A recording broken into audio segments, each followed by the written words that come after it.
Yes it's working. Mahishmati ఊపిరి పీల్చుకో, బాహుబలి మళ్ళీ తిరిగి వచ్చేస్తాడు.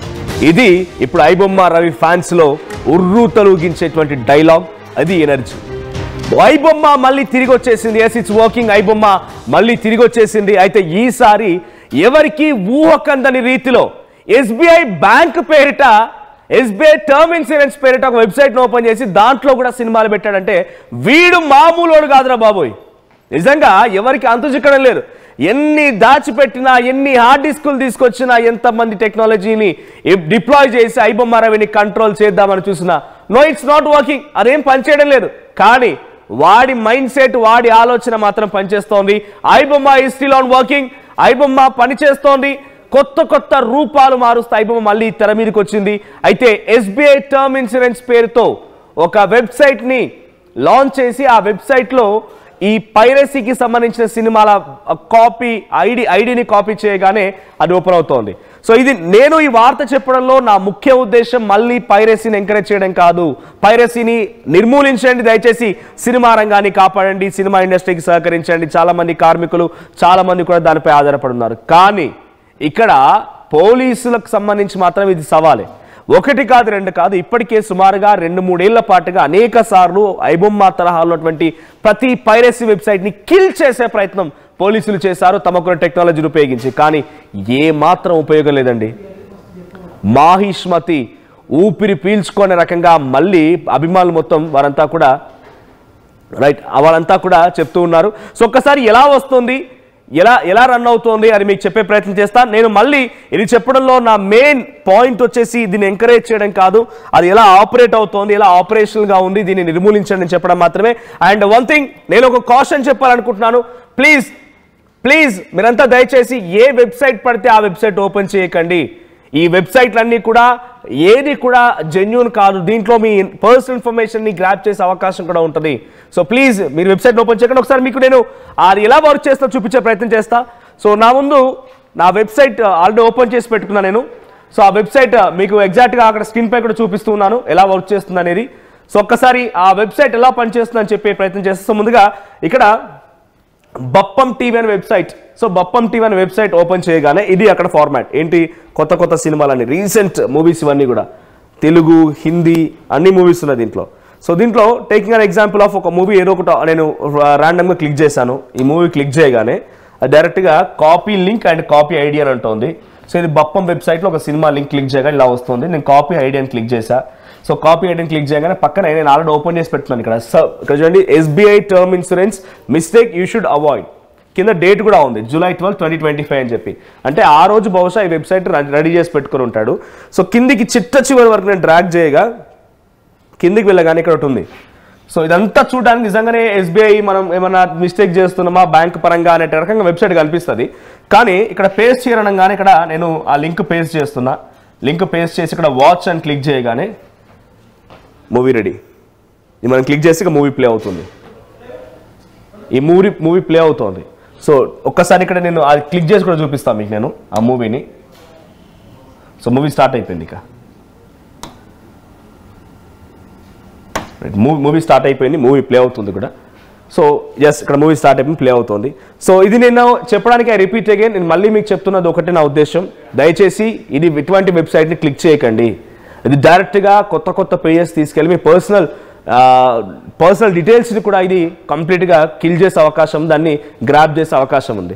సో ఇప్పుడు ఆల్రెడీ ఐబొమ్మ అనేటువంటి వెబ్సైట్ యాక్టివ్లోకి వచ్చింది. మళ్ళీ ఐబొమ్మ అనే వెబ్సైట్ మళ్ళీ యాక్టివ్లోకి వచ్చింది. చాలామంది యూజర్స్ కూడా తమ ఫోన్లో సోషల్ మీడియాలో ఇది వైరల్ కావడంతో చూస్తూ ఉన్నారు. కొన్ని సందర్భాల్లో ఈ వెబ్సైట్ ఓపెన్ అవ్వడం లేదు. సో ఆ వెబ్సైట్ ఓపెన్ అవ్వడం లేదు, ఏది పడితే అది, దీని పేరిట కొన్ని స్కామ్లు కూడా జరుగుతూ ఉన్నాయి. సో మీరు ఏ వెబ్సైట్ పడితే ఆ వెబ్సైట్ ఓపెన్ చేసి దాని ద్వారా సినిమాలు చూద్దామని మీ ఆ ఉత్సాహం వల్ల మీరు ఏం చేస్తారంటే చాలా ఇన్ఫర్మేషన్ని మిస్ అవుతూ ఉన్నారు. సో ప్లీజ్ బీ కేర్ఫుల్, ఇది కొంత యూజ్ చేయకండి. బట్ ఐబొమ్మ రవి మాత్రం పోలీసులకి ఒక సవాల్గా మారాడు. ఎలా అంటే ఒకటి కిల్ చేసి ఒక వెబ్సైట్ని కంట్రోల్ చేసామో లేదో అంతలోనే ఇంకో వెబ్సైట్ రెడీ చేసి పెట్టేసుకున్నాడు. ఇట్లా ఒకటి కాదు, రెండు కాదు, ఆయన దగ్గర కొన్ని వందల కొద్ది వెబ్సైట్లు ఉన్నాయి. మరి జైల్లో ఉన్నాడు, ఎట్లా చేయగలుగుతున్నాడు ఇదంతా? సో ఐబొమ్మ రవి అనే పర్సన్ ఇండివిజువల్ పర్సన్ కాదు, it's a group of team. అదొక ఒక సమూహంగా ఉండిపోయింది. కొంత సభ్యులు ఉన్నారు, దాంట్లో మెంబర్స్ ఉన్నారు. సో వారంతా యాక్టివ్గానే ఉన్నారు. ఇంకా ఇక్కడ కరేబియన్ దీవుల్లో ఉన్నటువంటి ఒక దీవిలో ఆయన సిటిజన్షిప్ తీసుకొని అక్కడ దేశస్తుడైపోయినటువంటి రవి హైదరాబాద్కి వచ్చి పట్టుబడ్డాడంటే మనంతా నమ్మాలనా? గవర్నమెంట్ సర్వర్ని హ్యాక్ చేసినోడు హైదరాబాద్కి వచ్చి పట్టుబడ్డ తర్వాత అంతా ఆగిపోతున్నాం, అంతా నమ్మాలనా? మనందరినీ పిచ్చోలని చేస్తున్నాడు ఒక రకంగా చెప్పాలంటే. వాడికి ఉండాల్సినటువంటి వెబ్సైట్, వాడికి ఉండాల్సినటువంటి టీమ్, హ్యూజ్ క్రౌడ్ అంతా ఉండిపోయింది. ఎక్కడ హ్యాక్ చేయాలి, ఎలా హ్యాక్ చేయాలి, ఎలా పెట్టాలి, మొత్తం పర్ఫెక్ట్ ఒక టీమ్ స్ట్రీమ్ లైన్ చేసి పెట్టుకున్నాడు. ఎవ్వరికీ భయపడట్లే. టీమ్ స్ట్రీమ్ లైన్ చేసి పెట్టుకున్న తర్వాత వీడు వచ్చి పోలీస్ స్టేషన్ లొంగిపోయిండు. అక్కడ చేయాల్సిన పని చేస్తూనే ఉంది, కానీ నాకేం సంబంధం లేదు, తప్పించుకుని అయిపోయింది. దీని వెనుక ఇంకెవరున్న విషయం పైన పోలీసులు ఇంకా ఆరా తీసిన కొద్దీ కొత్త విషయాలు బయటపడుతున్నాయి.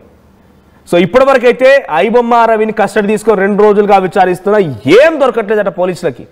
ఈ వెబ్సైట్ ఓపెన్ అవుతూనే ఉన్నాయి, సినిమాలు చూడడానికి వీలవుతూనే ఉంది, అన్ని కంటిన్యూస్ అవుతూనే ఉన్నాయి. సో మీరు ఎవరైనా నాతో పాటు మాట్లాడాలి అనుకుంటే, మీ వ్యూస్ని షేర్ చేసుకోవాలనుకుంటే, ఐబొమ్మ రవి అరెస్ట్ని మీరు ఎలా చూస్తారన్న విషయాన్ని మీరు నాతో షేర్ చేసుకోవాలనుకుంటే మీరు ఒక్కసారి డైరెక్ట్గా కాల్ చేయండి. కింద కనిపిస్తున్న నెంబర్స్కి కాల్ చేయండి, మాట్లాడదాం. So before that iBomma right iBomma రవికి సంబంధించినటువంటి వెబ్సైట్లు ఇంకా ఓపెన్ అవుతూనే ఉన్నాయి. ఎస్ పీసీఆర్ రైట్, ప్రతినిధి మధు సిద్ధంగా ఉన్నారు ఫోన్ లైన్లో. Right Madhu, so iBomma website కొత్త రూపాల్లో బయటపడుతోంది. సో ఇప్పటివరకు ఐబొమ్మ అనేది ఒక వెబ్సైట్ ఉండేది, ఇప్పుడు బప్పం అనే వెబ్సైట్ ఒకటి వచ్చింది. బప్పంలో కూడా ఇప్పుడు సినిమాలు చూడడానికి అవైలబుల్గా ఉండేవి. ఇప్పుడు దాని నుంచి ఒక లింక్ని కాపీ చేసి SBI టర్మ్ ఇన్సూరెన్స్ పేరుతో ఇంకో వెబ్సైట్ ఓపెన్ చేసి దానిలో పేస్ట్ చేస్తే సినిమాలు ఓపెన్ అవుతున్నాయి, సినిమాలు వస్తూ ఉన్నాయి. సో ఇది పోలీసులకు ఛాలెంజింగ్ అనే చెప్పాలా? ఐబొమ్మ రవి ఒక ఇండివిజువల్ మైండ్ అయితే ఇంత పోలీసుల అదుపులో ఉన్నా కూడా ఇంత క్రియేట్ చేయగలుగుతున్నాడా? So it's a group of team. What do you say, పోలీసులు ఏం చెప్తున్నారు? ఎగ్జాక్ట్లీ మొన్న ఐబొమ్మకి సంబంధించినటువంటి విషయంలో పోలీస్ ప్రెస్ కాన్ఫరెన్స్ లో ఒక క్లారిటీ ఇచ్చారు సివి ఆనంద్ మాట్లాడుతూ. ఈ రోజు వరకు మాత్రం ఐబొమ్మను మేము మూసివేయించగలిగాం, కానీ ఇట్లాంటి సైట్స్ ఇంకా చాలా వచ్చే అవకాశం ఉంది. వాటిని కంట్రోల్ చేయడం కష్టం.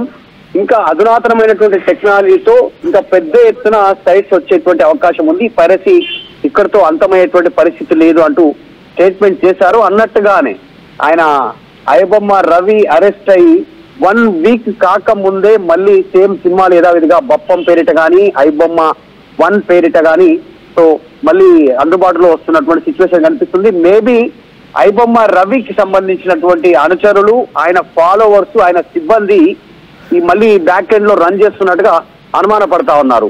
కొద్దిమంది ఏం చెప్తా ఉన్నారంటే ఐబొమ్మ రవికి ముందే తెలుసు ఏదో ఒక రోజు పట్టుబడతారు, ఆ సైట్స్ మూసివేయిస్తారని. ఆ మూవీస్ కి 20,000 మూవీలకు సంబంధించినటువంటి లింక్స్ అన్ని ఆల్రెడీ సేఫ్ గా పెట్టాడు. ఆ లింక్ తీసుకెళ్లి SBI టర్మ్ ఇన్సూరెన్స్ మిస్టేక్ అనేటువంటి వెబ్సైట్ లో ప్లే చేసి ఆన్లైన్ లో మూవీ చూసుకోవచ్చు. అక్కడ అంటే మూవీ డౌన్లోడ్ చేసుకోవడానికి అవకాశం లేదు, కానీ అక్కడ ఆన్లైన్ లో చూసుకునే అవకాశం ఉందనేటువంటి ప్రస్తుతం పెద్ద ఎత్తున చర్చ కొనసాగుతుంది. ఎన్ని సైట్లు బ్లాక్ చేసినా కొత్త సైట్లతో వచ్చేటువంటి అవకాశం ఉంది. బప్పం, ఐబొమ్మ 1 తర్వాత ఇట్లా ఈ రకంగా ముందుకు పోయేటువంటి సిచ్యువేషన్ కనిపిస్తా ఉంది. ప్రస్తుతం ఇంకొక వాదన కూడా తెరపైకి వస్తా ఉంది మనోజ్. రీజన్ ఏంటంటే ఐబొమ్మ రవి ఆయనకు దేశవ్యాప్తంగా మద్దతు తెలుపుతా ఉన్నారు అందరూ. అది పక్కన పెడితే ప్రస్తుతం ఆయన భారతదేశానికి సంబంధించిన పౌరసత్వాన్ని వదులుకున్నాడు. అంటే భారతీయుడే గతంలో, కానీ పౌరసత్వాన్ని వదులుకున్నాడు, కరేబియన్ పౌరసత్వాన్ని తీసుకున్నారు. సో విదేశాల చట్టాల ప్రకారం ఇక్కడ ఆయన పైన కేసు నమోదు చేయడానికి లేదు. ఇక్కడ నేరం ఎక్కడ కూడా ఆయన ఇక్కడ హైదరాబాద్ లో, తెలంగాణలో, ఇండియాలో ఉంటూ నేరం చేయలేదు. కాబట్టి ఇక్కడ కేసులు ఆయనకు వర్తించవు. కరేబియన్ కి సంబంధించిన పౌరసత్వం ఉంది కాబట్టి అక్కడ ఆయన పౌరసత్వం కొనుక్కున్నాడు, అక్కడికి చట్టాలే వర్తింపజేస్తాయి. ఇక్కడ దేశంలో ఎక్కడ ఆయన చట్ట వ్యతిరేకమైనటువంటి చర్యలు చేయలేదు. భారతదేశంలో ఈ చట్టాలు కూడా ఆయనకు ఇంప్లిమెంటేషన్ కాదు అనేటువంటి ఒక వాదన కూడా తెరపైకి వస్తా ఉంది. ఆయన కోసం ఫ్రీగా వాదించడానికి అడ్వకేట్స్ సిద్ధమవుతున్నారు. దానికి రీజన్ మొత్తం దేశవ్యాప్తంగా ఉన్నటువంటి అన్ని రాష్ట్రాల ప్రజలు ఐబొమ్మ రవికి మద్దతు తెలపడం అనేటువంటిది. ఆయనకు 2,000, 3,000 పెట్టి సినిమాలు చూసే పరిస్థితి లేదు, ఒక కుటుంబం వెళ్ళి. కాబట్టి వాళ్ళందరికీ అందుబాటులో సినిమాలు తీసుకొచ్చారు కాబట్టి ఆయన మా హీరో అంటూ సోషల్ మీడియాలో ఆయన మద్దతు తెలుపుతా ఉన్నటువంటి పరిస్థితి. దానికి తోడు సినిమా థియేటర్కి వెళ్ళాలంటే థియేటర్ సంబంధించిన టికెట్లతో పాటు పాప్కార్న్ అయినా, అక్కడ సమోసా కొనుక్కున్నా, వాటర్ బాటిల్ కొనుక్కున్నా 4 ఇంతలు 5 ఇంతలు రేట్లు పెంచి అమ్ముతున్నటువంటి పరిస్థితి. పార్కింగ్ ఫీజు అని ఇంకా ఇతరత్ర రిస్ట్రిక్షన్స్. కాబట్టి ప్రజలంతా కూడా ఐబొమ్మ రవికి మద్దతు తెలుపుతూ పోతా ఉన్నారు. ప్రస్తుతం ఆ లింక్స్ లో SBI term insurance mistake site లోకి వెళ్ళి ఆ లింక్ పేస్ట్ చేసి ఆన్లైన్ లో సినిమా చూసే అవకాశం ఉండడంతో పోలీసులకు సవాలు విసిరారు. రవి జైల్లో ఉన్నా ఆయన ఏం చేయలేరు, ఇప్పుడు ఏదైతే వెబ్సైట్ ఆపరేషనల్ గా ఉందో SBI టర్మ్ ఇన్సూరెన్స్ పేరిట బప్పం పేరిట దాన్ని నేను ఇక్కడ ఓపెన్ చేసినప్పుడు దాంట్లో ఒక సినిమా రీసెంట్ గా వచ్చిన సినిమా 14 తేదీన సినిమా వచ్చింది. ఆయన అరెస్ట్ అయింది 16వ తేదీన. ఏంటి ఇంత ఈజీగా ఆయన లోపల అరెస్ట్ అయిపోయారు, కస్టడీ తీసుకుంటూ అన్ని జరుగుతున్నా కూడా సినిమాలు ఎట్లా అప్లోడ్ అవుతున్నాయి? దీని వెనుక ఒక పర్సన్ ఇండివిజువల్ గా ఉంటే అన్ని జరుగుతాయా? నిజంగానే దగ్గర హార్డ్ డిస్క్ లో ఉండొచ్చు, కానీ పాత సినిమాలు ఉండే అవకాశం ఉందనుకోండి. బట్ కొత్త సినిమాలు కూడా వస్తున్నాయి అంటే ఇంకా బ్యాక్ లో టీం వర్క్ చేస్తున్నట్టే కదా. ఆయన కస్టడీ తీసుకొని విచారిస్తున్నప్పుడు ఈ టీం గురించి కానీ ఈ టీం వ్యవస్థ గురించి కానీ ఎక్కడ చెప్పట్లేదు ఆయన. ఎగ్జాక్ట్, అంటే ఇక్కడ పోలీసులు అడుగుతున్నటువంటి కొన్ని క్వశ్చన్స్ కి ఆన్సర్ ఇవ్వట్లేదు ఆయన. మీరేం తప్పు చేయలేదు అనేటువంటిది రవి వాదిస్తున్నట్టుగా తెలుస్తా ఉంది లోపల. ఇంకా కొన్ని క్వశ్చన్స్ చేసి వాటికి మాత్రం సమాధానం ఇవ్వట్లేదని తెలుస్తా ఉంది ఇమ్మడి రవి, ఐబొమ్మ రవి. కాబట్టి పోలీసులకు కూడా ఇది తలకుమించిన భారమే. ఫ్యూచర్ లో అడ్వకేట్స్ ఆయన తరఫున వాదిస్తే ఆయన బయటకు వచ్చేటువంటి సిచ్యువేషన్ కూడా ఉంది అనేటువంటి ఒక వాదన తెరపైకి వస్తా ఉంది. రీజన్ హైదరాబాద్ లో కానీ తెలంగాణలో ఇండియాలో ఆయన నేరం చేయలేదు. మొత్తం జరిగిందంతా కరేబియన్ లేకుంటే విదేశాల వేదికగా జరిగినటువంటి ఇన్సిడెంట్. నేరం ఇక్కడ జరిగినప్పుడు కేసు ఇక్కడ నమోదు చేయడానికి వీలు లేదు. సో ఆయన పోలీసులతో అదే సమాధానం చెప్పకుండా నేనేం తప్పు చేయలేదని గట్టిగా వాదిస్తున్నట్టుగా తెలుస్తా ఉంది. ఈ రోజు కాకపోతే రేపు మళ్ళీ ఐబొమ్మ రవి బయటకు వచ్చే అవకాశం ఉంది. మళ్ళీ కరేబియన్ దీవులకు వెళ్ళిపోయే సిచ్యువేషన్ ఉంది. మళ్ళీ యథావిధిగా పోలీసులకు సవాలు విసిరే అవకాశం ఉంది టాలీవుడ్ ఇండస్ట్రీకి సంబంధించిన విషయంలో. ప్రస్తుతం మాత్రం పోలీసులు చెప్తా ఉంది ఏంటంటే ఐబొమ్మను క్లోజ్ చేయించాం,